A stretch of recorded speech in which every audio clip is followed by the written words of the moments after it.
इससेल के केंद्र क्षेत्रीय अस्पताल में नर्स के साथ अभद्रता की घटना से आरोपी स्टाफ पंडित मंडल को चार्जशीट के साथ निलंबित कर दिया गया है। 18 अक्टूबर की रात एक सीनियर नर्सिंग स्टाफ ड्यूटी पर था। वहीं काम करने वाले कर्मी ताडित जो शराब के नशे में धुत होकर अपना इलाज करवाने आया और ड्यूटी पर तैनात सीनियर नर्स सुचंद्रमा विश्वास के साथ बेवजह गाली गलौज और जान से मारने की धमकी दे दिया। सुचंद्रमा विश्वास ने घटना की लिखित शिकायत एएमओ से किया और घटना पर उचित कार्रवाई की मांग की। एएमओ ने 24 अक्टूबर को तड़ित का कारण बताओ नोटिस जारी किया है। उसके बाद जब मामले को दबाने का प्रयास होता है तो नर्स ने तड़ित के खिलाफ थाने में शिकायत दर्ज कराया। उसके बाद बनभाल फांडी पुलिस ने तड़ित को अपने कब्जे में ले लिया है। पुलिस का कहना है कि अभी गिरफ्तारी नहीं दिखाया गया है, जांच के लिए हिरासत में लिया गया है। তারপরে আপনার আমাদের গার্ড ছিল, গার্ডরা 3টে গার্ড আমাদের অলরেডি এখানে ঘোরাঘুরি করছিল। আমি রাউন্ডে গিয়েছিলাম, তার মুহূর্তে রাউন্ডে আসি, দেখি যে এখানে একটা কিছু পর আমি এখানে দেখি এখানে পেশেন্ট এসছে। তো পেশেন্ট এসছে বলতে দেখি যে আমাদেরই অফিস স্টাফ। তো অফিস স্টাফে দেখেছি চোটঘাট লেগেছে, প্লাস একটা মানে মানে নেশাগ্রস্ত অবস্থায় ছিল। নেশাগ্রস্ত থাকার ফলে মাথা ফেটেছিল, মাথা দিয়ে রক্ত পড়ছিল। ওইদিকে ড্রেসিং করছিল। ড্রেসিং করার ফলে ড্রেসিং করতে করতে মানে যেটা নেশাগ্রস্ত অবস্থায় গালিগালাজ করে, দেখি গালিগালাজ করা হয়। সেইখানে মুহূর্তে আমি দেখি আমাদের 3টা গার্ড আপাতত পেশেন্টকে ধরে রেখেছে, মানে আগলে রেখে চারদিকে ঘিরে, আর ড্রেসিংয়ের ইয়েতে। তো এইটাই হয়েছিল। তারপর পুলিশ চলে আসে। পুলিশ এসে পরিস্থিতি মোটামুটি আমাদের গার্ডের মধ্যে ধরেছে, তার মধ্যে পুলিশ এসে কন্ট্রোলে।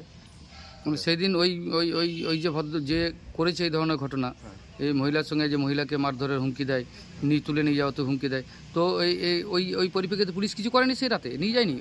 যার ঘটনা ঘটেছিল, যে যে এই ধরনের ঘটনা ঘটিয়েছে, যে করেছে, তাকে পুলিশ নিয়ে যায়নি তুলে? না, সে মুহূর্তে তো পুলিশ ইয়ে করে আপনার যে পেশেন্ট ছিল, হ্যাঁ, উনি তো মাথায় চোট লেগেছিল, সেই মধ্যে ড্রেসিং করছিল।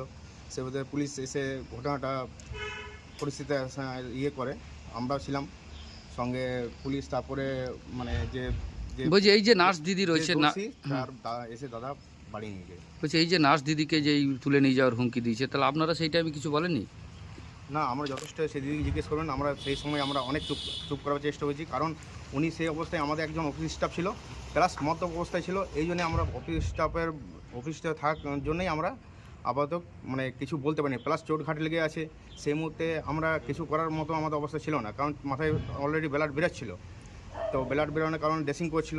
সেই সময় আমাদের আর মানে কিছু যে ওকে বাই করে দেবো সেটাও আমাদের মধ্যে আসেনি, কারণ ওর অলরেডি চোট মাথায় ছিল লেগে। কী নাম আপনার? মিলন মণ্ডল, ট্রান্সপোর্ট সিকিউরিটি গার্ড। আচ্ছা।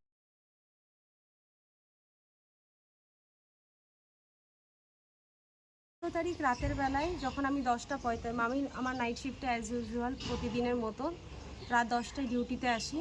10:45-এ তরিক মণ্ডল পেশেন্ট হয়ে আসে। আমি জানতাম না প্রথমে, আমি যখন শুনলাম যে আমাদের ইনফর্ম করা হলো যে পেশেন্ট এসেছে, এমার্জেন্সি পেশেন্ট, আমি বাইরে চলে এসেছিলাম, দেখলাম তরিক মণ্ডল ঢুকছে।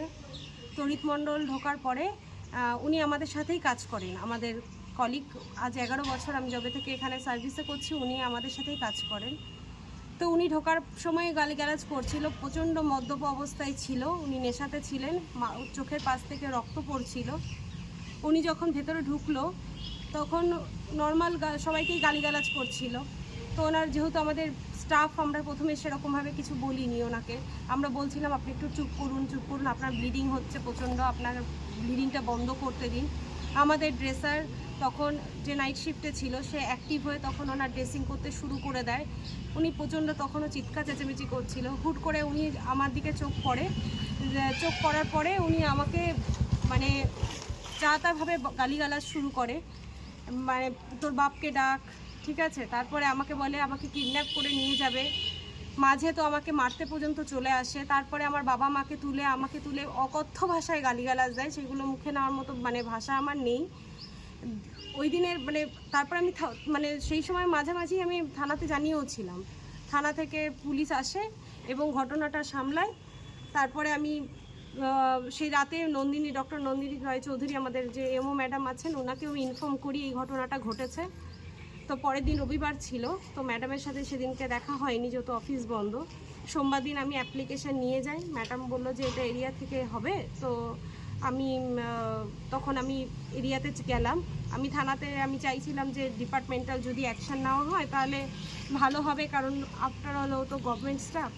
তো পুলিশকে জানিয়ে